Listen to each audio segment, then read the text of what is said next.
27 फेब्रुवारीला साजऱ्या होणाऱ्या मराठी भाषा दिनाचं औचित्य साधत सकाळ माध्यम समूह आणि साम टीव्हीच्या माध्यमातून कवी संमेलनाचं आयोजन करण्यात आलं होतं।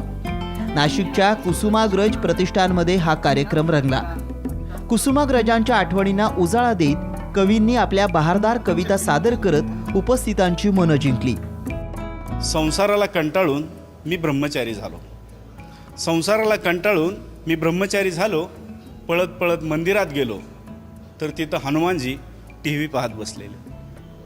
मी म्हटलं देवा वाचवा वाचवा, मी म्हटलं देवा वाचवा वाचवा। देव शांतपणे म्हणाले याला बाहेर पोचवा। मी म्हटलं देवा हे हो काय, मी म्हटलं देवा हे हो काय। देव गुरकत म्हणाले कळत नाही का आज मी ड्युटीवर नाही। मी म्हटलं देवा ऑन ड्युटी तरी वाचवाल काय, मी म्हटलं देवा ऑन ड्युटी तरी वाचवाल काय। देव म्हणाले रामदासावानी पळाला का नाही। मी म्हटलं देवा अहो पळणार कसा, मी म्हटलं देवा अहो पळणार कसा। समोरचं ध्यान बघून पळू नाही वाटलं, समोरचं ध्यान बघून पळू नाही वाटलं।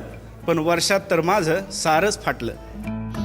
अगदी प्रेमकवितांपासून ते गावाकडचा रांगडी बाज सांगणारी कविता असो, की शेतकरी आत्महत्यांची संवेदना स्पष्ट करणारी कविता असो, किंवा ग्लोबलायझेशनवर भाष्य करणारी कविता असो, साऱ्याच कवितांनी उपस्थितांना मंत्रमुग्ध केला। आपल्या कवी आणि कवयित्रींचा कार्यक्रम खूप सुंदर आहे आणि ऐकण्यासारखं असतं। दुर्गेश सरांचं सूत्रसंचालन अतिशय सुंदर। हे दुसरं वर्ष आहे काव्य संमेलनाचं आणि दाद सर्वांनी अगदी दिलेली आहे मनमुराद आणि असाच कार्यक्रम पुढच्या वर्षी सादर व्हावा अशी आमची अपेक्षा आहे।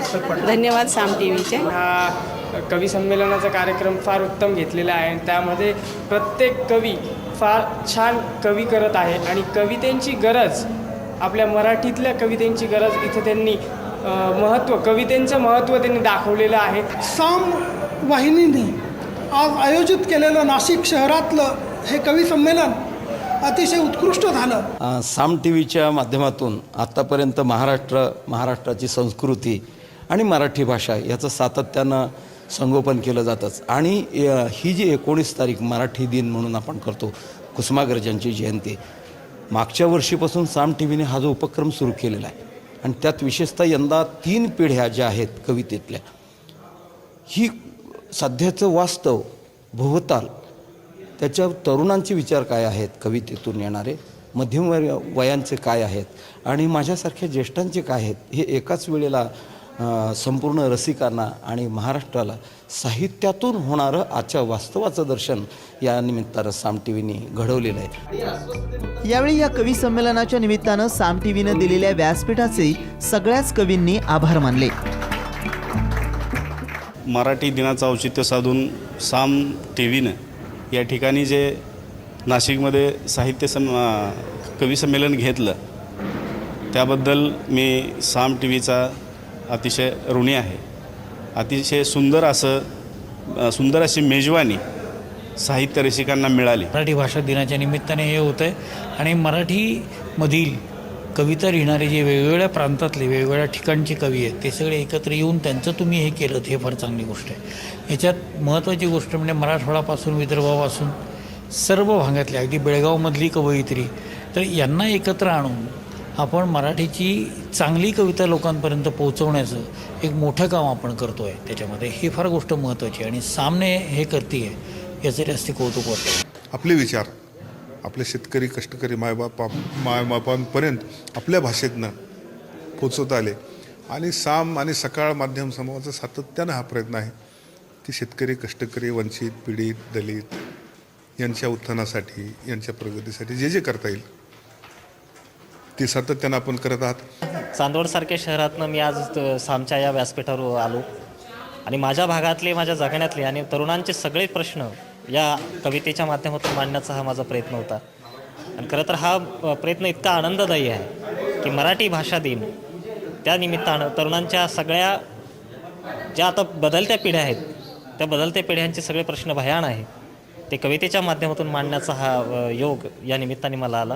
इंदिरा संतांच्या नगरीतून कुसुमाग्रजांच्या नगरीत येताना ती पूर्ण जी वाटचाल होती आणि महाराष्ट्रातील दिग्गज कवींसोबत स्टेजवरती बसायला मिळणं हे माझ्यासाठी खूप महत्त्वाचं होतं. आणि गेल्या वर्षी हाच कार्यक्रम अनेक कवींच्या सोबतीने झाला होता आणि यावर्षी महिलांचा सुद्धा सहभाग व्हावा म्हणून मला निमंत्रित केलं गेलं, याचा खूप अभिमान वाटतो.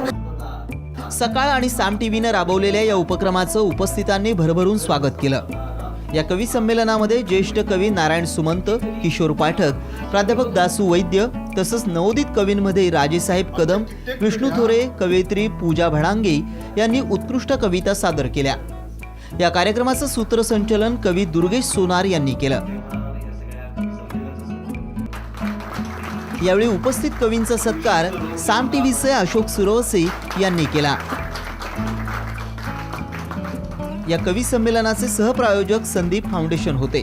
या कवी संमेलनाचं प्रक्षेपण 28 फेब्रुवारीला संध्याकाळी 6:30 ते रात्री 9:30 या वेळेत साम टीव्हीवर केलं जाणार आहे. कॅमेरामन लोकेश माळीसह जयराम पुरी, साम टीव्ही, नाशिक.